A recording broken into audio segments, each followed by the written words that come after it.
हई देखा यही देवरिया जिला के रहे वाला राकेश तिवारी भैया गौले रहलन का बिट्टू भैया के लिखल गीत हो। ए कहियो न कहियो हमारा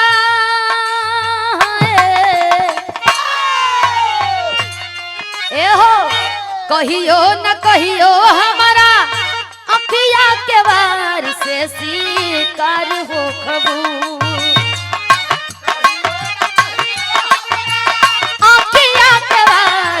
शिकार हो खबू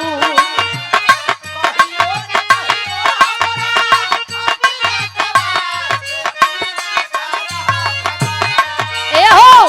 कहियो न कहियो हमारा आँखिया के वार से शिकार हो खबू कि जहिया मिलबुए करे जा तू मार हो खबू हो जहिया मिलबुए करे जा तू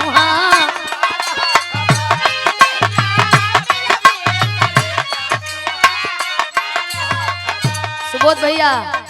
हो जहिया मिलबुए करे जा तू मार हो खबू भैया प्रधान जी के द्वारा पुनः ये भाव पे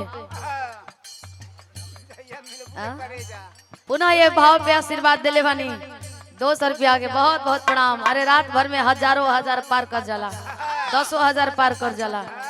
बड़ा स्नेह मिलेला बड़ा दिलदार है प्रधान जी। इस स्नेह तो बा कि वहां से खींच के यहाँ ले आ देता यहाँ से खींच के चंदौली ले जाता जोड़ा नहीं खेराऊ ए हो कहियो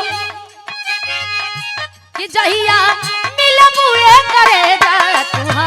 मार हो खबू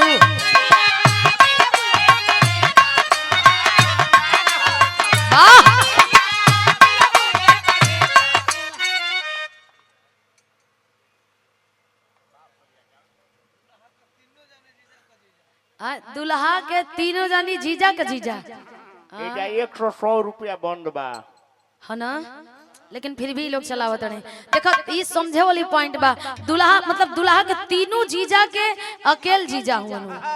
हाँ जीजा के जीजा हुआ 100 रुपया तीनों जानी की संति मिला के दिले रहती कम से कम 300 रुपया तब ना जीजा की जीजा कही रहती। आशीर्वाद दिले वानी बहुत बहुत धन्यवाद बका तू पे जोड़ बारू जोड़ इहो गीत के वीडियो भैया लिखले बाड़ो और राकेश भैया गौले रह का तू पे दाग बारू दाग बाटे चनवा में तू पे दाग बारू दाग बाटे चनवा में जौन का जा राम लगावा हो नयनवा में हो नयनवा में जौन का जा राम लगावा हो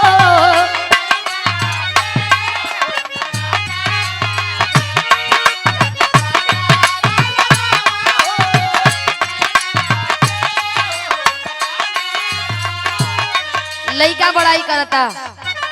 ललकी टिकुलिया लागे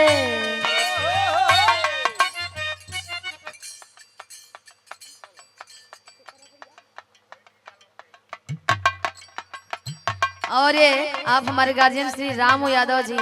स्थानीय पत्रकार महोदय देवरहा बाबा तपोस्थली से मैल देवरिया उत्तर प्रदेश रामू यादव पत्रकार महोदय जो कि देश के चौथे स्तंभ कहलाते हैं देश दुनिया को सच्चाई दिखाने का काम करते हैं। आप रामू यादव पत्रकार साहब के द्वारा आशीर्वाद 100 रुपया बहुत बहुत धन्यवाद सकल पंच के प्रणाम पहुंचे का ललकी टिकुलिया लागे पूनम के चान हो ए हो ललकी टिकुलिया लागे पूनम के चान हो राची राची तो हगे बनौले भगवान हो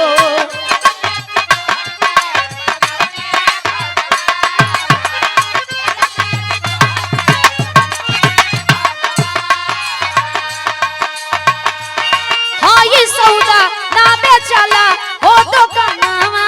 में। हाँ ये सौदा ना बेचला हो दुकानवा में। जानी का जा राला